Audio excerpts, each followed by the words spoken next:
Everyone keeps saying IT is a great career. You got good pay, job security, endless opportunities. So why does it feel like so many people in IT are just completely burnt out?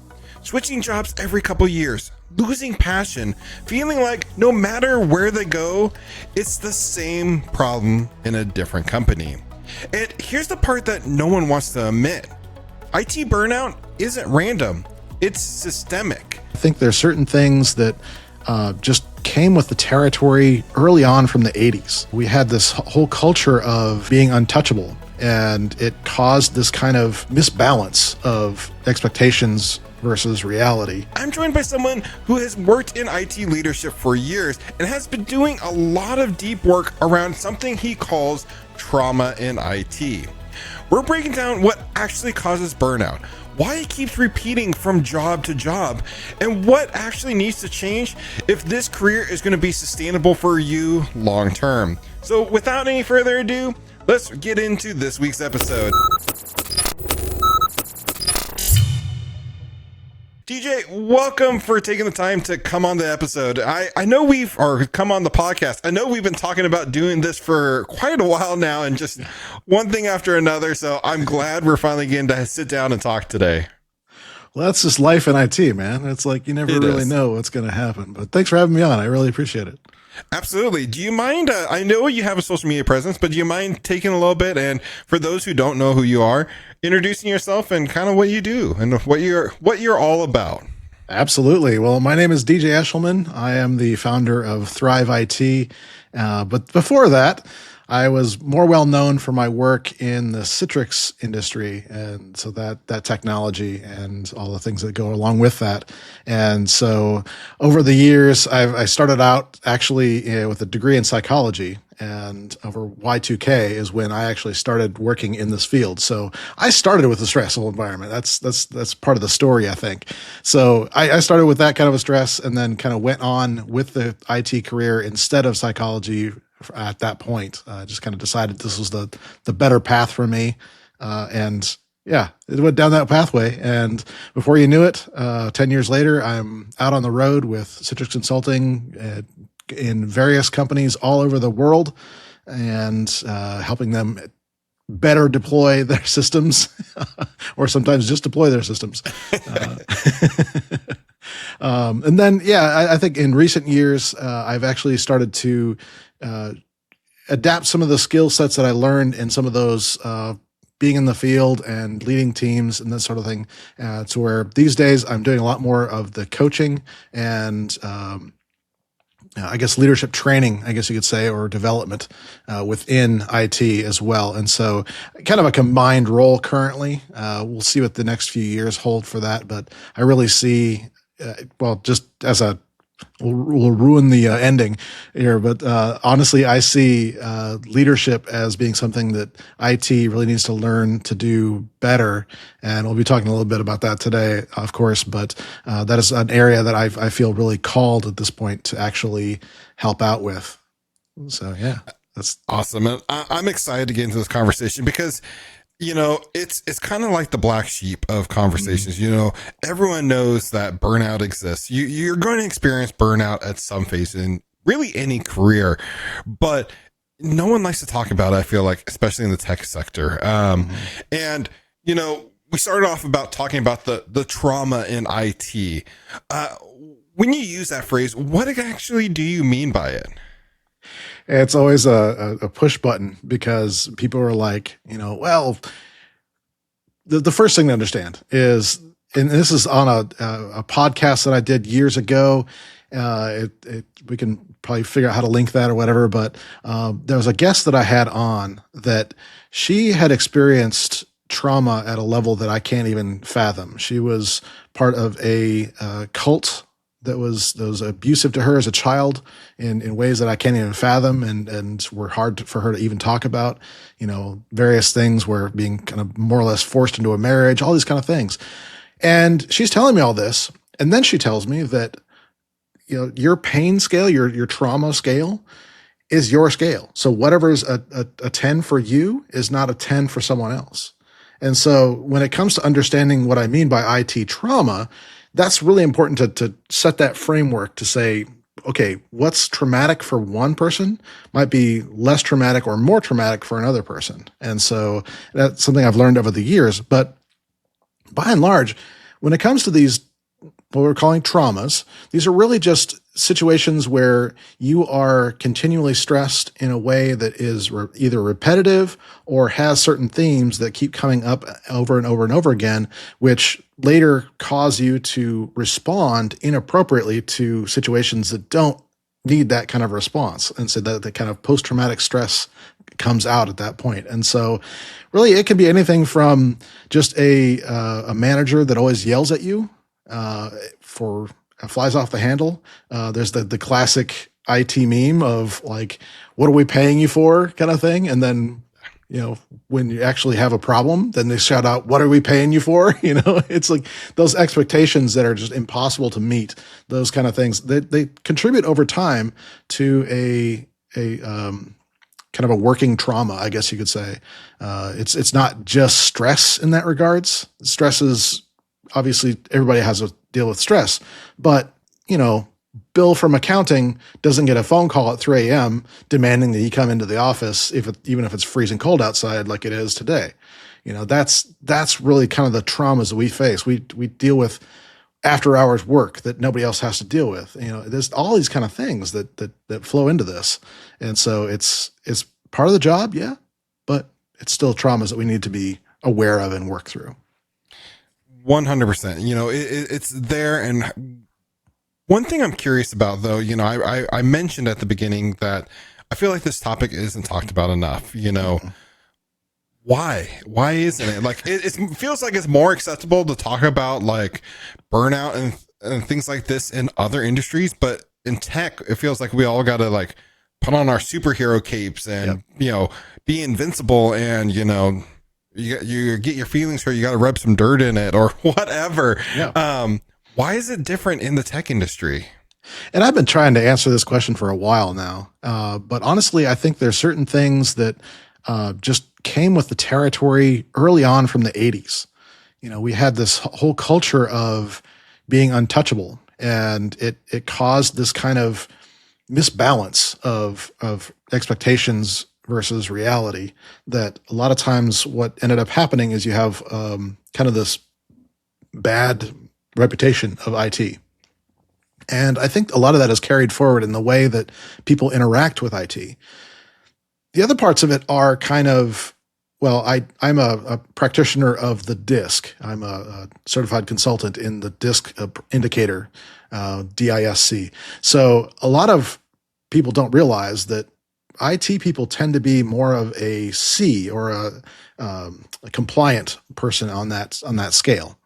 Well, the thing about that is that most people aren't that. They don't know how to relate to that. So the way we relate is different from the way other people relate. In fact, what I'm finding recently in some studies about this is that the overall population is about 10% of C and about 60% or more of the S, or the steady personality type that likes to have things ordered, and it's pretty common, right?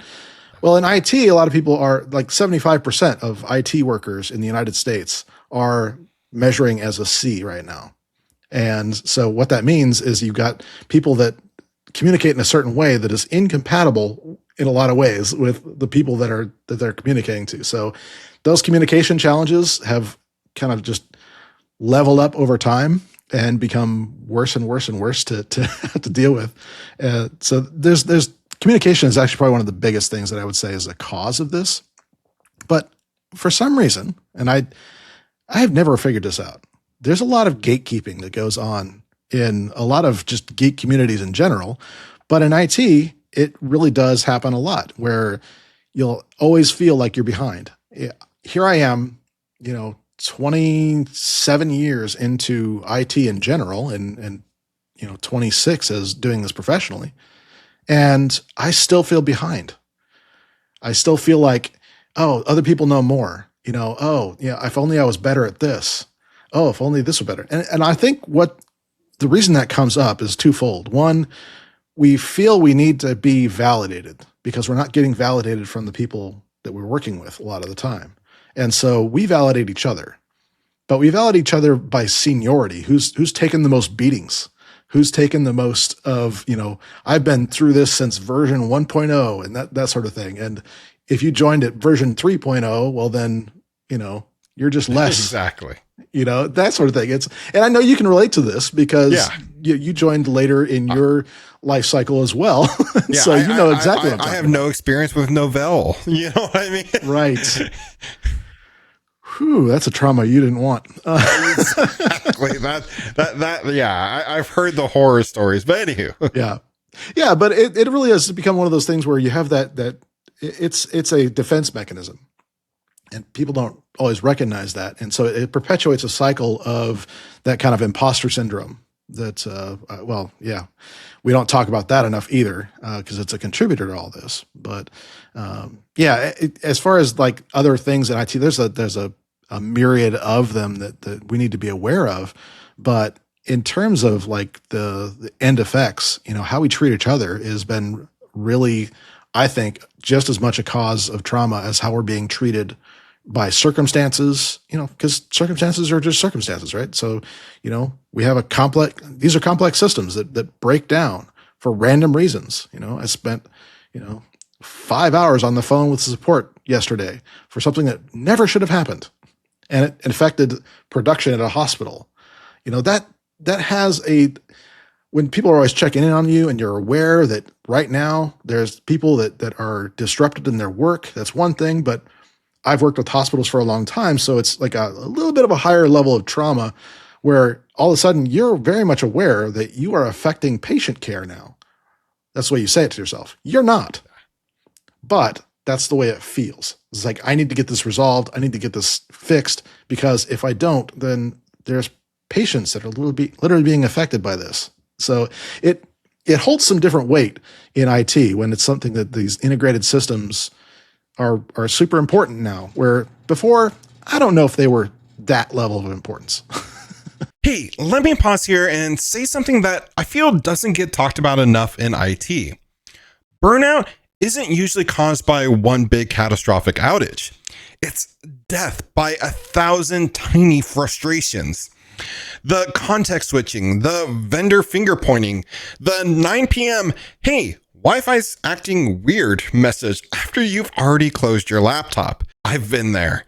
And one thing I've learned over time is that burnout isn't always about working harder. Sometimes it's about working inside systems that are unnecessarily complicated. And that is why I've been paying attention to Meter. If you haven't heard of them yet, think of Meter as the company that builds the entire network stack and helps operate it with you. Instead of having to stitch together one vendor for switching, another one for Wi-Fi, someone different for a firewall, and you being stuck being the glue that holds everything together, Meter delivers one integrated stack, wired networking, secure Wi-Fi, and even indoor cellular if you need coverage or redundancy. It is designed to work together from day one. You manage everything in a clean cloud dashboard with real visibility and control. You still have the knobs, you have the insight, but you're not living in 5 different portals just to answer one question. And because it's delivered as a service, Meter doesn't just ship hardware and walk away. They handle the site survey, installing and cabling, monitoring, and ongoing operations alongside your team. That means fewer handoffs, fewer who owns this moments, and less late night detective work. And because it's delivered as a service, Meter doesn't just ship hardware and walk away. They handle the site survey, installing cabling, monitoring, and ongoing operations alongside your team. That means fewer handoffs, fewer who owns this moments, and less late night detective work. Under the hood, it spans the full stack. We're talking ISP procurement, routing, switching, secured wireless, firewall, DNS security, VPN, SD-WAN, multi-site workflows, and it also scales from a single branch office to large campuses and data centers. The point isn't just consolidation. It's clarity, and clarity reduces stress. So I'm curious, what actually burns you out right now? Is it the vendor sprawl, the constant firefighting, the being the only one who understands the stack? drop it in the comments or go over and tag me on LinkedIn. I read those, and I think we need more honest conversations about this kind of stuff. If simplifying your stack sounds like one step towards less chaos, go check out Meter. Thank you to Meter for sponsoring this episode. Head to meter.com/IT career to book a demo. That is meter.com/IT career to book your demo. All right, let's dive back into this week's episode. So with that, do you think the IT industry is uniquely stressful compared to other industries out there, or are we all just bad with dealing with stress? Both? Maybe both? Yeah. We good with both? I mean, I feel it's almost unfair to say, like, I'm sure being like a surgeon is like extremely stressful, talking about hospitals and stuff. Yep. But on the same hand, like, I do feel like we have our kind of our own level of that. Mm-hmm. And even if it's just kind of in our head half the time. Yeah. And I think a lot of times too, there are, we deal with more variables than a lot of other careers do. Not just in like support and things like that, which is, obviously you got a lot of variables just because of that, but even in like coding and things like that, where things don't go as planned, you're creating something out of thin air in a lot of these cases, or trying to solve a problem that you don't really know the actual solution to. You're just kind of, iterating until you get there. A doctor can't iterate till it gets there.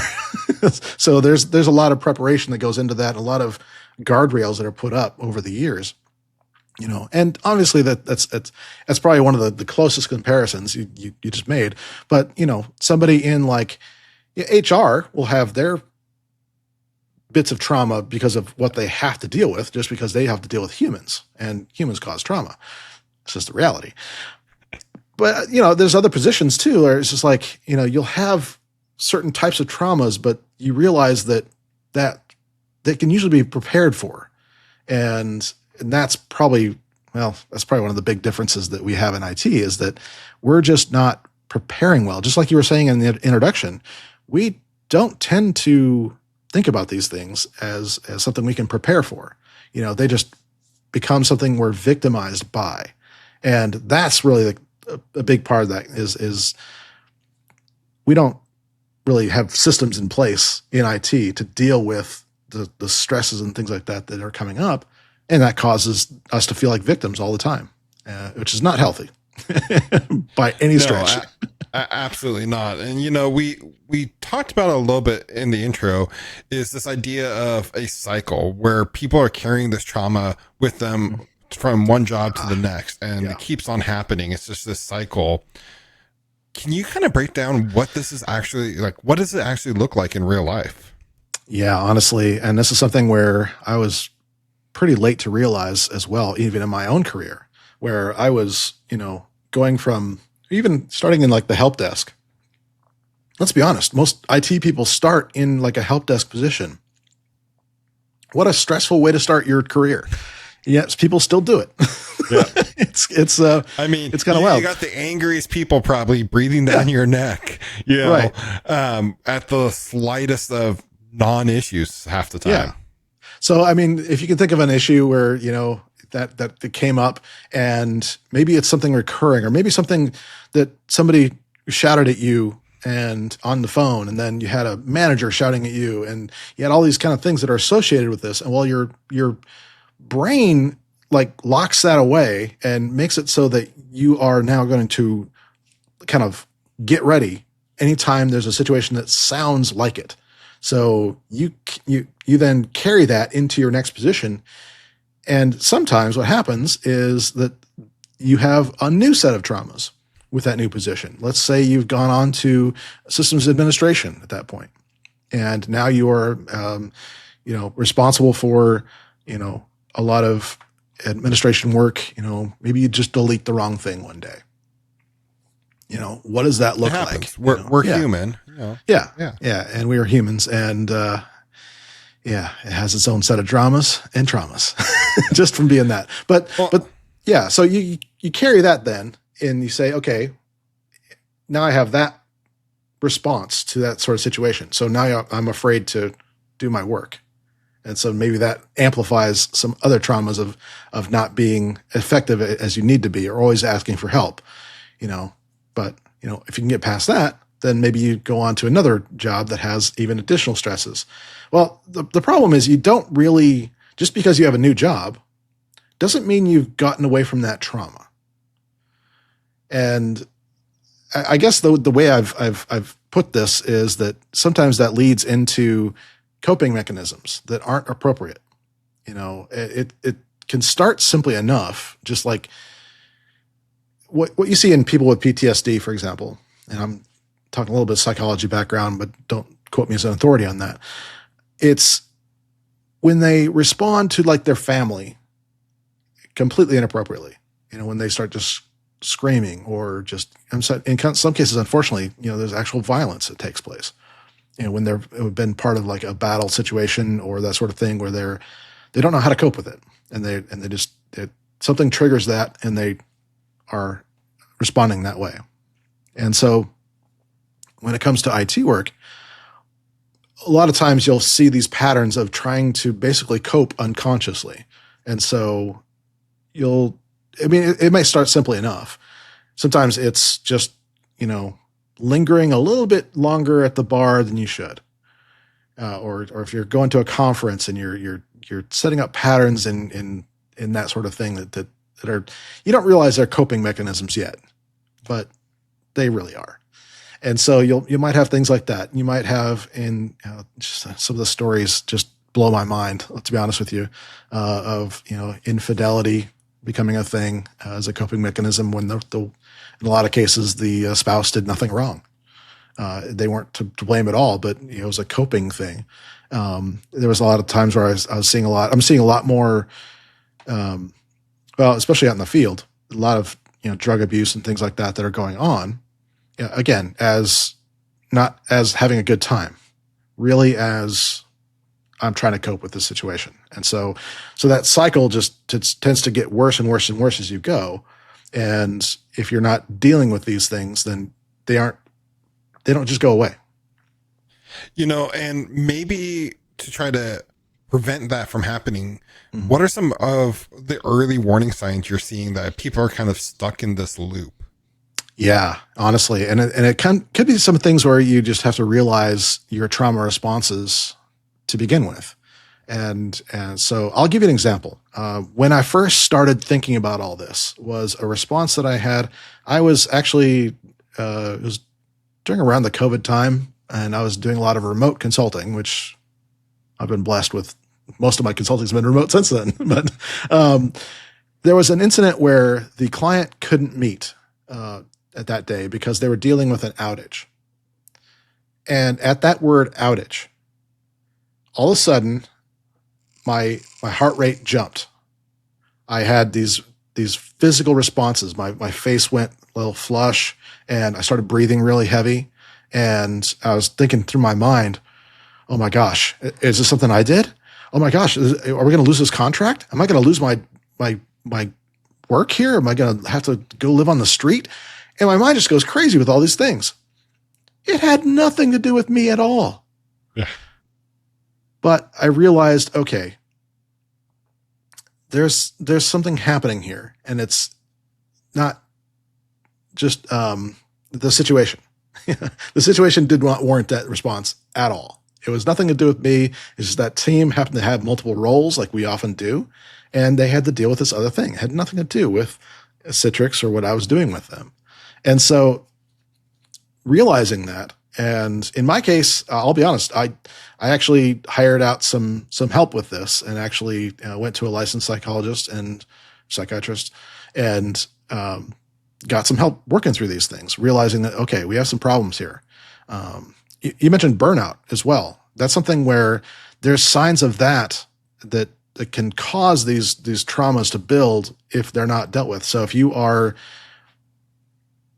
finding yourself slower to respond to things, for example, this is one of the signs that I didn't realize was really burnout.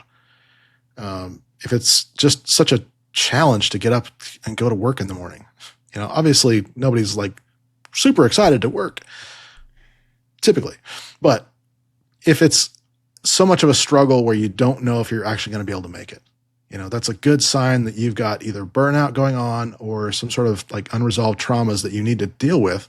And dealing with them, honestly, they don't all require professional help. I think I'm hoping to see a lot more peer discussions, but the way I've been presenting this lately is honestly, prevention is one of the best cures. And I think this is a leadership problem, is that we don't have a lot of mechanisms to deal with this. But for me, what I found was that sense of being out of control, that sense that nothing is in my realm to control, was a hallmark of my early career. And that started to come out again later in my career, where I didn't feel like I was able to truly dictate my own terms, I guess you could say. Now, we mentioned doctors earlier, right? So doctors operate on a schedule, right? They have strict rules about when they're working and when they're not working. Generally speaking, if they're sometimes if they're on call or something like that, that's different. But even then, you have like a expectation. So what I've found in IT is that we tend to just think we're always on call. And that's because, well, one, leadership isn't setting that expectation correctly, or sometimes they have that expectation and that's completely inappropriate. And also because we haven't set the boundaries. And so I have challenged people in the past to go ahead and set those boundaries, to say, hey, you know what? From this time to this time, I'm going to be working on documentation and I am not to be bothered, is the concept. The way you present that to management obviously is not that. It's more of like, hey, you know what? I think we're really behind on our documentation and I'm always being interrupted. Could we set up a time of day that would work for me to have some uninterrupted time to work on that, or to do training, or to do whatever it is that ultimately benefits the company? Yeah. But if we can start that pattern, then we start to say, okay, I have this period of time, 2 hours on a Friday, for example, that I am unavailable. In other words, Slack is off, email is off.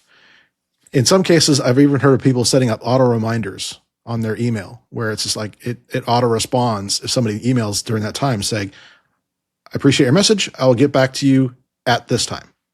That sort of thing. So little things like that to take control of what you can control is actually kind of really important for people. Now, I'm not saying be a prima donna about it. Don't go to the extremes. Work with people to get that. But that's one of the mechanisms that I found, and not only for myself, but some of the people that I've coached over the years, that really that sense of it's okay to have boundaries is probably one of the biggest ways to help deal with the traumas, because now you have a sense of agency within you. It's a big NLP word that means you're gaining confidence. But yeah, go ahead. Oh, no, go ahead.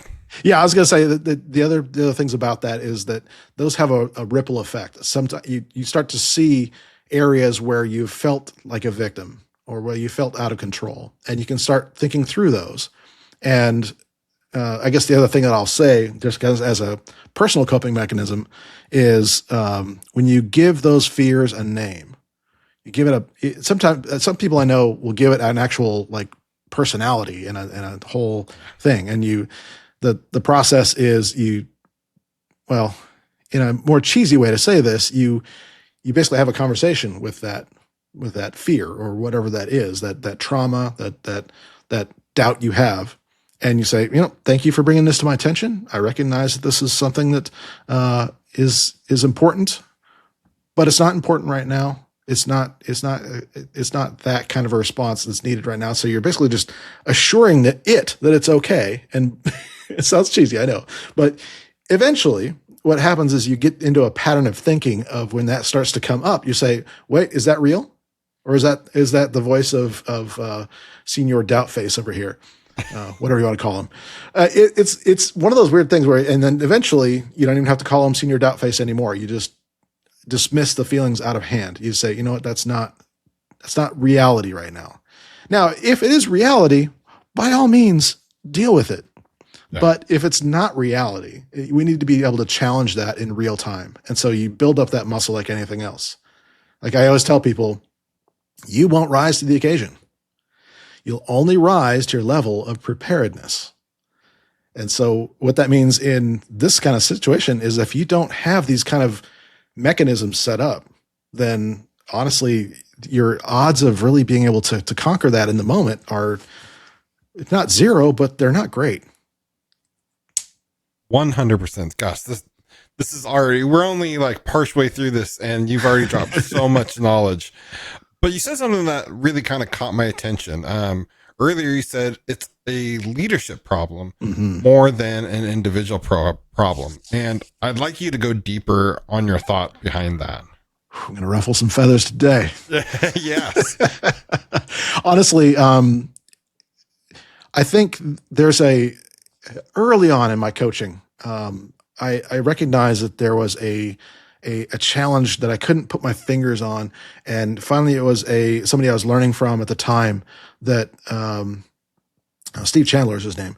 And he said that basically there's a difference between expectations and agreements. And the problem with expectations is that they're more flexible. Like you might have this expectation, but you naturally expect that another person has that expectation, but they're actually down here. They have these expectations down here, or worse, in our case, their expectations are way up here.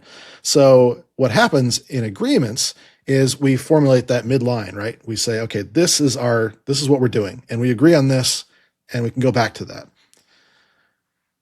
Unfortunately, leadership, especially in IT, has not tended to do that. You know, we might have things like SLAs and things like that that are important, that are right along that line. That's a service level agreement. That's an agreement, not a service level expectation. But we don't do those kind of things when it comes to other items in our IT life. And so really when it comes to leadership specifically is being able to say, okay, what are we managing towards and what is our vision? Right? That's always the leadership question, is those kind of things. Like what are we just accepting as default or what kind of things do we want to see? And it's kind of finding that midline of that and being able to bring the people that are actually doing the work into the discussion more freely. As that's actually, I hate to say this, but a lot of times there is a challenge when it comes to that kind of open door policy, quote unquote. We like to see, okay, well, my door's always open or whatever. And you hear these kind of things, but we in IT don't tend to think that way. We tend to think like, well, they're working above me, so naturally they must know exactly what is necessary. This is the classic. This actually is something I deal with pretty much weekly of the people that I'm working through, and I'm sure you've coached several of these yourself, where there's this just natural expectation. Well, they've been in this for a long time. They're management. They must know everything. Yeah, they gotta know all the ins and outs and be completely flawless. Yeah. So leadership really needs to do a better job about opening those lines of communication. And I think there's some ways that we can do this that are not as like obnoxious. Like some of the ways I've seen out there are just utterly and completely obnoxious. Like account for every moment of your time with these 5 billing codes. We're going right back to, Office Space back in the day and, all this kind of stuff. You can have those TPM reports to me by the end of the day. That's right. Or whatever they were called. Yeah, I'm going to need you to go ahead and come in on Saturday. That kind of stuff. Yeah. It's one of those, I guess, finding ways that work for your team too. And that's where the management side of things come in, where it's just like a good manager will want to do that. Let's say, how can we make everybody more effective? Because you know what? That makes you look better. But in IT, a lot of management are people that were just put into those roles from IT. And what I found is a lot of really good people that do really good jobs in IT get placed into management, whether they want to or not. And They might not be the right personality to be in that leadership style of role, but like, there's this like kind of ceiling at most jobs where you get so good at your job, you get be the best person there ever could be, and then they stick you into a leadership role that you know nothing about, have no skills, no coping mechanisms to deal with, and like it just starts this toxic cycle. I feel like absolutely, and everything goes downhill until that person eventually just hits rock bottom, and for one reason or another it's just gone, and then it's just again cycles. Yeah, I think a lot of my career has been voluntold into various things. Yeah, leadership was one of those, and even just in team management, like our team leadership, it doesn't have to be like you're now the IT manager. A lot of structures these days, which is actually why I'm doing what I'm doing, are based around you have a team lead, but they're not the manager. They don't have any authority. They just set the direction. They're truly a leader in that regards, which is great. But they're not necessarily being equipped even for that. And so they end up taking on all the roles because they don't know how to teach others to do things or set expectations, that sort of thing. They're not given these kind of skill sets. It's really tragic, actually. And so the good news is we're not the only people that deal with this. I was having a conversation with some of my fellows at Maxwell Leadership on Tuesday, and they were talking about how they encountered a sales team that had this exactly what you talk about, where they were a salesperson and they were just promoted whether they wanted it or not. It was like, you can either leave the company or you'd be promoted. Yeah, we get that all the time, but it's not exclusive to us. Well, they didn't have any leadership skills. The good news for both of us and all of us is that leadership is not a innate ability. It's not a personality trait. Leadership is something that can be taught. And so that's, I think, one of the biggest keys. And that's why I say, when I say it's a leadership problem, not necessarily always a management problem, but a leadership problem. And that's kind of what I mean by that, is like, we need to learn how to cope with these things. And honestly, this is something that I learned from John Maxwell, 20 years ago, 22 years ago, when I was in my first leadership position, is that in a team leadership position, I should say. And so I had a difficult situation I had to deal with, and I didn't have any capability of dealing with it. I wasn't taught that. I was just thrown into this situation way back in 2003, something like that, 2002, 2003. Oh. My time frame's all mixed up, but the raw reality was that I needed to learn some more. So I just grabbed I'd moved on from cassettes at that point. I'd moved on to CDs. And so I had it on CD, the 360 degree leader from John Maxwell. And in that was a concept that really stuck with me, is still there, is that we don't need to be like the leader. We're a leader. In other words, we are not put in a position of leadership. We just lead. So that 360 degree concept means that we're not leading from ahead or behind. We're leading shoulder to shoulder. And so that mentality has actually kept me going for a lot of it, but allowed me to see situations when I wasn't in leadership, or it wasn't my role to lead, where I still could show leadership. And I think the more we do that, the more we kind of reduce the traumas that we're facing, because we're communicating better, because we're being proactive. We're showing things that are outside of just the normal tech skill set, which is a big deal. If you were to look at a leader, or someone in a management role, and you were asked to determine if they were a good leader, what things would you be looking for? So honestly, there's a lot of things that we typically assess, but I look for, is this a person that other people would follow? And there's a lot of, actually this book behind me, the 21 Irrefutable Laws of Leadership, have some great qualities to kind of benchmark.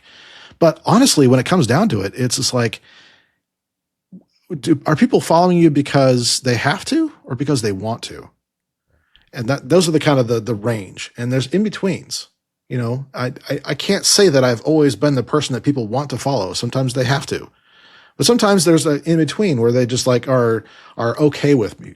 They're okay following me, but they would still go somewhere else if they had the choice. They would still let somebody else do that if they had the choice. And so there's all these kind of things. And so if you just recognize it as like, if they have that kind of multiple personality where we can say, you know what, I think we can make this so that they're not like authoritarian and trying to run people's lives. We can extract out of that some leadership ability. The other thing is communication is a big thing with that, is like, how do they communicate? When I started being better about my proactive communication, that's really when my career in IT took off. There was just some things that led up to that, obviously, but I realized that I was not doing a very good job at letting people know when things were happening, what things were going on, what expectations they had and how I was meeting them, all those kind of things, what agreements we had, or, especially in consulting work, it's huge, deliverables and those kind of things. But being proactive in my communication, not reactive, all of a sudden made people want to work with me instead. I started being at the services company I was working with before, I started being requested specifically, and to the point where some people like refuse to work with anybody else. And honestly, that's in most like corporate environments, a lot of times they may not have a choice of who they work with, but they do tend to find the people that they relate to because they're more proactive. And so that communication is another aspect that I think is probably one of the biggest, actually. That's if you want to learn the best way to lead, learn how proactive communication works. And then beyond that, learn how personal connection works. We need to learn how to relate and communicate with each other in a way that actually promotes connection.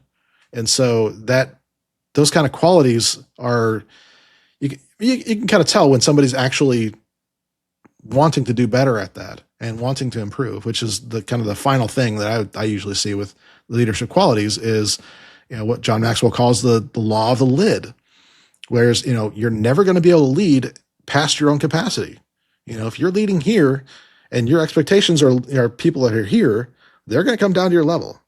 And so that's one of those things where if you're wanting to advance into a leadership role or just lead, that's one of the things you have to recognize. You have to be better at improving yourself, which is unfortunately something we don't talk about in IT at all. We don't talk about personal improvement. We talk about technical improvement. So, and, it's such a vital thing in the tech industry. I constantly preach, you got to have those personal skills. You got to have those, like, whether it's soft skills and, leaning into your ability to communicate, like those personal skills, and honestly are 100% more important than the technical skills. Yeah. Because, most employers have no problem teaching you those technical skills, but I hardly know I only know a handful of employers that will ever help you work on those personal skills. Yeah. And really at the end of the day, that's what's going to make or break your career.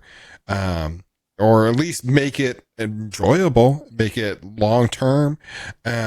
So really figuring out how to work on those skills and figuring out processes, and, everyone's different. We're all wired differently, and you got to figure out how you can address those issues and improve on them. And it takes a little bit of willpower. And that's why I feel like also it's so hard to do from a state of burnout. If you are already just burnt out, like just mentally checked out, it gets really hard to work on yourself. So you got to get past that and want to improve, like you're mentioning.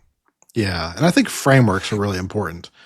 Kind of your methods are more important than your knowledge, is what I often say to people. In fact, the reason I published my second book, which is called Just Do This, it's a methodology that needed to come out more. Like a lot of people have this I call it do what I want ops. They just kind of do their own thing and they don't have a system. And so if you put your thoughts more ordered in a system, and you have those agreements ahead of time with management, especially, but even within your own personal methodology, how you work through things, if you can put that into a framework like I have, it's 4 steps. It's pretty easy. It's like understand, plan, change, maintain. It's a cycle. So you just, where am I at in that? And what do I need to know to not have to go back again? Or if I need to go back again, how do I handle that? And so you handle that cycle that way. But a lot of things are like that. A lot of things, if you just have a framework that you're working within, then you find it's a lot easier to cope with these kind of things. And so that's usually what I recommend with that, is to say, get a system. It doesn't have to be my system, but get a system. Yeah. Find what works for you. And, it's so much easier to make progress when you have a system. And, the first system you try might not work. It often doesn't sometimes. But just keep at it. I want to backtrack here for a second to something you said earlier in the conversation. You were talking about how misaligned personalities can really cause difficulty in the workplace. And, how does, misalignment between personalities and roles lead to, getting burnt out in the first place? Yeah. I mean, well, first of all, let me say, an important concept here is that personality is not permanent. It's how you were at your birth is not how you are now.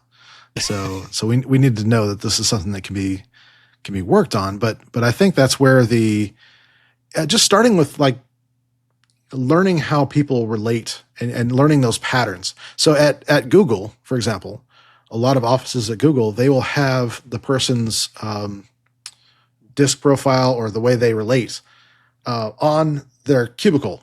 And so when you walk up to them, okay, this person is a I. They're much more of like that influencer type, I guess, not influencer like us, influencer like they communicate in that way. And so you don't want to bore them with details. You want to see, okay, how can you be excited about what I'm talking about? What's in it for you? That's the kind of thing that you would communicate with a person like that with. If they are more of like a dominant personality, like a traditional, what we think of manager or leader, where they just want the bottom line, they just want to get things done, and they're driving forward, that's not something you want to, be bogged down in details, but you do want to be precise, and you do want to say, okay, here's what I did, here's why I did it, or here's what needs to be done, that sort of things. And so we learned that. But when it comes to most people, it's really not just, either ignoring them and saying, I can't talk to you right now, I've got this kind of thing, trying to avoid things like that, but also really just not surprising them with things, that they're already being surprised with things. They're already stressed out. And so if you can assure them that we've got this under control, we don't have to give them details, obviously, a lot of times, but in a crisis situation, it's like, we have this, we're working on this, how would you like to receive an update? And you put it in their corner. So you're giving some of your agency to them and saying, okay, how would you like to be updated about this situation? And 9 times out of 10, they're going to say, oh, well, yeah, I'm good. Yeah. Just send us all an email, whatever. There's things, it's how you approach people that really is the key here. And so that is a big part of that is learning that your personality style, your default may not be good enough in all these situations. In fact, it probably isn't. And so learning to go beyond yourself is really a big key with that, of kind of dealing with that. Now, personally, I think, and I've got good scientific backing on this as well, but your personality is also a strength, and we need to recognize that too. People in IT being mostly that C type in my kind of disc scale there really means also that we are equipped for challenges. We're equipped for this. And that's the thing that I really want people to get from this too, is like, this is not a hopeless situation here. You are at this level. Other people are down here dealing with the stress. My wife has asked me on more than one occasion how in the world I deal with all this. And back, 15 years ago when she first asked me that question, I didn't know how to answer. I was like, I don't know. I just do. I didn't really have the acumen at that point to really nail it down, but I realized that it's just something I've built over time. And so let's be honest, yeah. like 80%, if you were to ask that same question to 80% of people that work in tech, I don't think they could answer it probably. Mm-hmm. But the reality is we do. And we do have these kind of, it's not built in, it's built up, right? I'm talking like ChatGPT. It's driving me crazy here.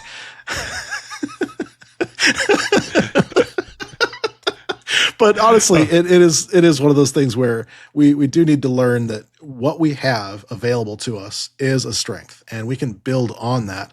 It's not like we're stuck. We have these kind of areas of opportunity, obviously, but they're built out of those strengths. 100%. And you gotta leverage those strengths. You gotta figure out what works best for you at the end of the day. I'm a different person. What I enjoy necessarily doesn't work for my teammates. And Yep.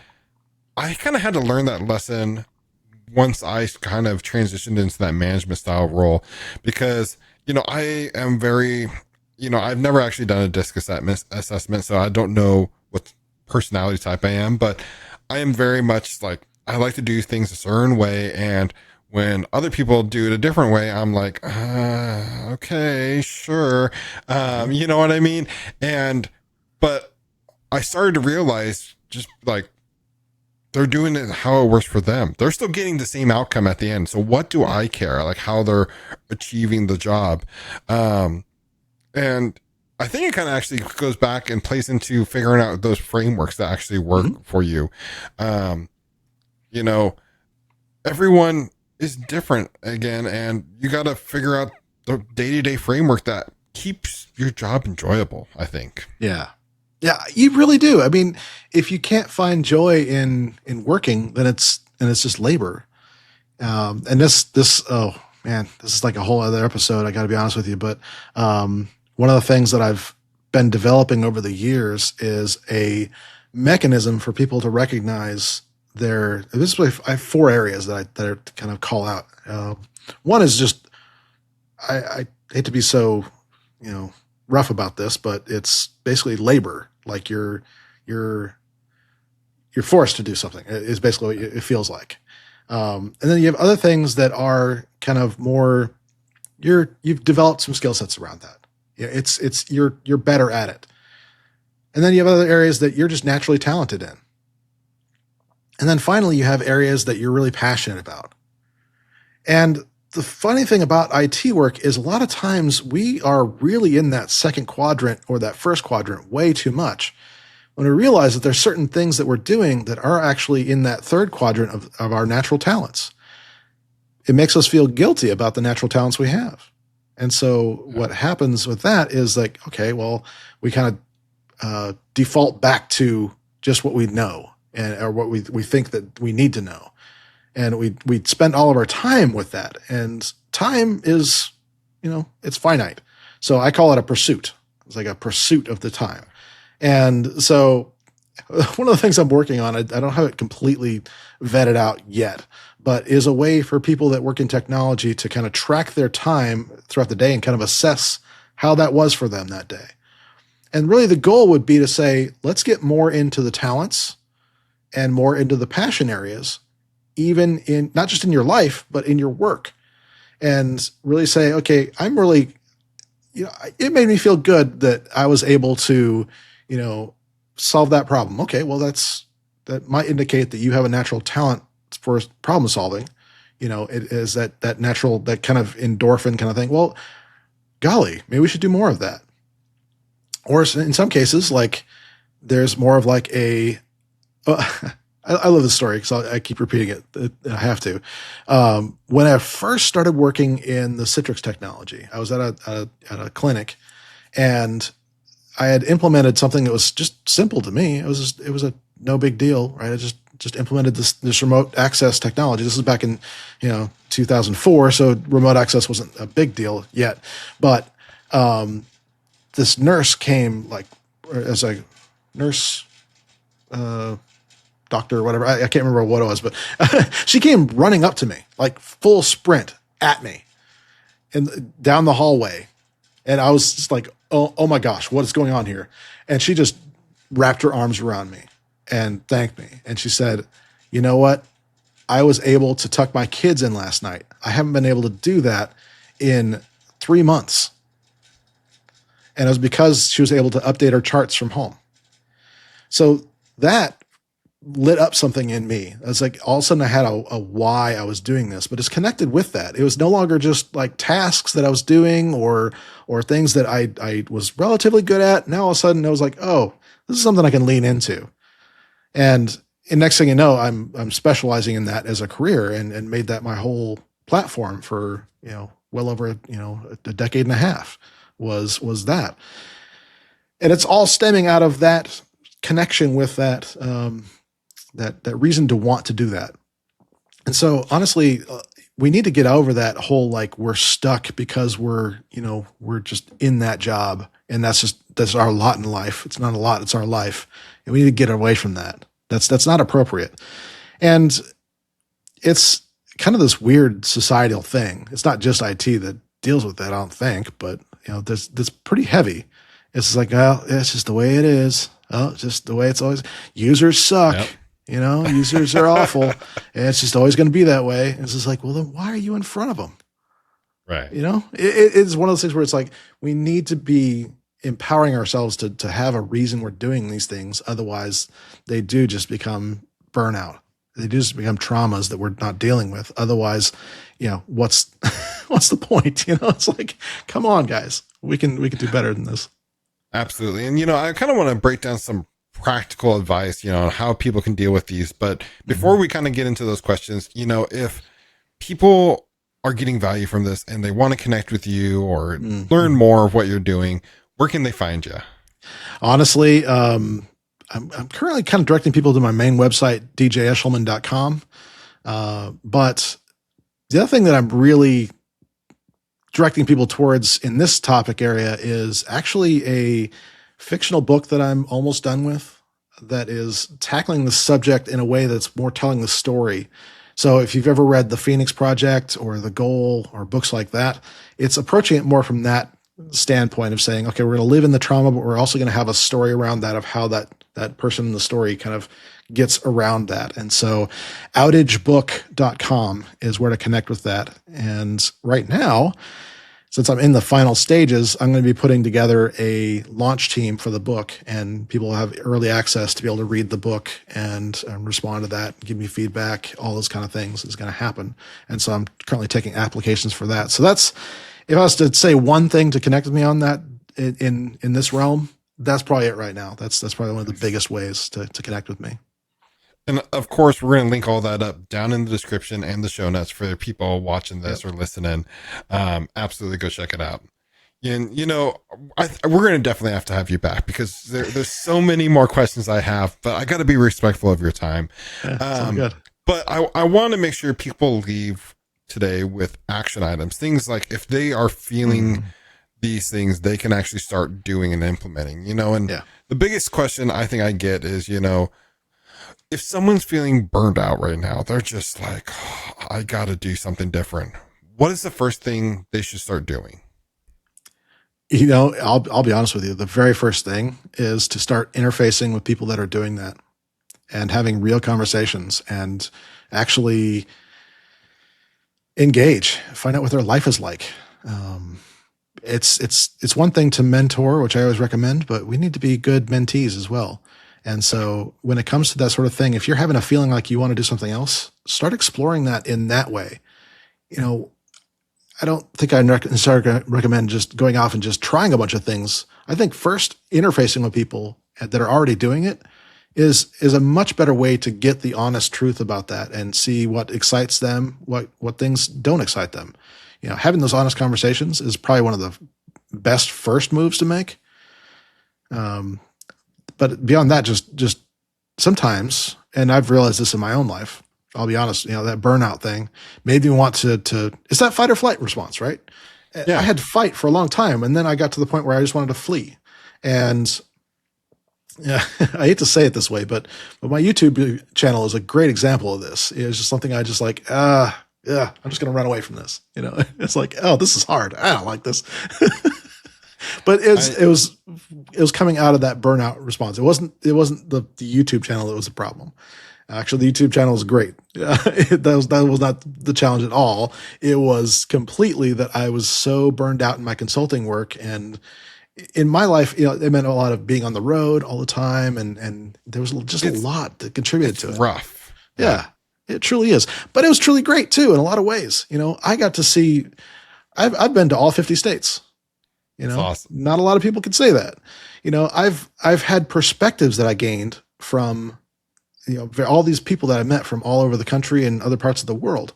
And all these things I've done, I've been able to get things out of it. So that's probably another key right there. Actually, is grab what you can that's positive, and if it takes journaling or whatever, or conversations with other people, you'll find the positives in what you're doing, and either amplify those or find somewhere else that has more of them is probably the big key there. But the other piece of this, I think too, is a lot of times you just need an ear. This is not like an endorsement or whatever, or product, whatever, but the one I used to call is BetterHelp. I liked that because it was like, I didn't have to go somewhere. I could just get kind of placed. It was like, it felt like being on eHarmony or something like that back in the day.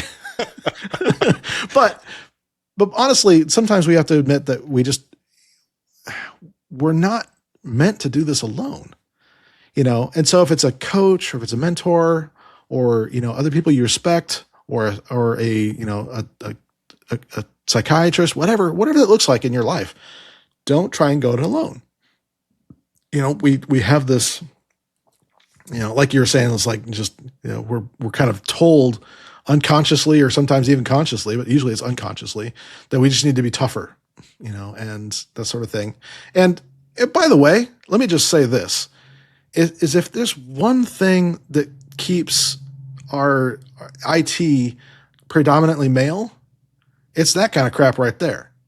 It's like we need to be better about that. That's just I'll jump off that soapbox for a moment. But honestly, it really does come down to not trying to go it alone. And if you can't be honest with the people you're working with and vulnerable like that, then find somebody you can.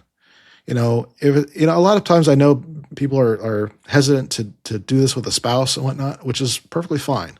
It's in fact, in some cases, it might even be appropriate. You don't want to burden them with all of your stress, because just like my wife, she couldn't comprehend how I was dealing with any of it. So, but being honest with her is something that actually did help us go through a lot of that. Was saying, well, I'm struggling with this a little bit, and here's what I'm doing about it. That just having both steps of that saying, I'm struggling with this, I don't know what to do. It may not be the best thing to tell your spouse, to be honest with you, but as long as you're reaching out for help, you're reaching out to those that if there's things that interest you, go for that, and leaning into the things that really do light you up. I think those are if we can get into tons more about this, I'm sure, but if you just do those things, those are the easy things. We kind of overburden with well, for me, when I was going through burnout, and I will confess, I'm still here. I'm still dealing with this, where when it comes to wanting to learn any kind of new technologies, I'm kind of done. I don't want to learn anymore. This is my passion for that has switched off. It might be because I'm 50. It might be. I'm just saying I'm starting to realize that there's some biology that's happening here. Learning new things is it's not the season for that. It's the season of teaching others at this point. But I think honestly, it depends on where you're at with that as well. But if you have to learn new things and that feels burdensome to you, well, then find ways to lead instead. It's That's a very good point. Yeah, just be honest with yourself and where you're at, and I guess along with all of that, like literally hanging over all of this is that same thing with the expectations versus the agreements. If you're expecting things of yourself that other people are not expecting, then you have a problem because you're not living up to an agreement you have. And so make those agreements with yourself to say, this is where I'd like to be. I think back to a blog post that I wrote 10 years ago of saying, you know what, I'd like to set some goals of doing this kind of stuff. And lately I've felt like I've been drifting a lot and not achieving my goals very well. And then I looked back at that article and I was like, oh, wow, I did a lot of this. In fact, I exceeded this one by a lot. It wasn't necessarily like the skies parted or whatever, and suddenly it happened. More of like, well, there's rough times I had to go through to get to those points, but at the same time, got there. And it was that setting that expectation of setting those agreements with myself to say, this is what I'm doing, and having a plan that gives you that agency to really go forward with that. And so I think that's a big piece of it. If you want to get and we talk about this all the time, is certifications and things like that. If you want to go for things like that, well, then make a plan and go for it. Don't just assume that it's going to happen, or that maybe in some cases it's like impossible to do this, but in a lot of cases it's like, don't wait for your employer to do it for you. Right. Sometimes you have to go get there. But if it's honestly something you want, then by all means, it's not like we're at a field that, scrapes to get by financially by and large. We have some agency in that too. We have some ability to say, you know what, I can probably allocate, 1% of my annual income towards self-improvement. I could probably do that. So do it. Yeah, absolutely. DJ, you've dropped so much useful knowledge. I really appreciate you. You went so deep on this. It's amazing. And, well, I can't wait to have you back on the show. Seriously, we could go on, I feel like, for another 2 hours and not even like, yeah, absolutely. So we'll definitely have to have you back again. Thank you so much. Absolutely. My pleasure. Awesome. Everyone, I really hope you took away something important from this conversation. If not, watch it again. Because this is something that's not going to go away anytime soon. It's almost not a matter if it's a matter of when you're going to have to deal with it. And I'm not saying that tech is a bad career and you should avoid it. I'm not talking negative about the career field, but it's just part of it. It's part of life. It happens in all different careers. We're just shining a light on the tech industry because I feel like people don't talk about it enough, and it's what we here on the podcast know. So just, if you're in a stage of burnout right now, or if you're coming up on it, or if you're just like already like burnt out, mentally checked out, seriously, just take a breather, kind of just reassess, figure out how you can create a framework around yourself, create a routine, and really kind of focus on what you enjoy and thrive at, and areas that you want to move into, and just be glad that you're here. I hate to say it sounds so horrible to say that, like, just be glad you're here. No, but because it is such an amazing field that we get a privilege to work in. With all the stressors and everything, at the end of the day, I still absolutely love what I'm doing, and I really enjoy it, and I hope you guys enjoy it as well. Again, DJ, thank you so much. I super appreciate it. Absolutely. Everyone, thank you for tuning in, and until next time, keep learning.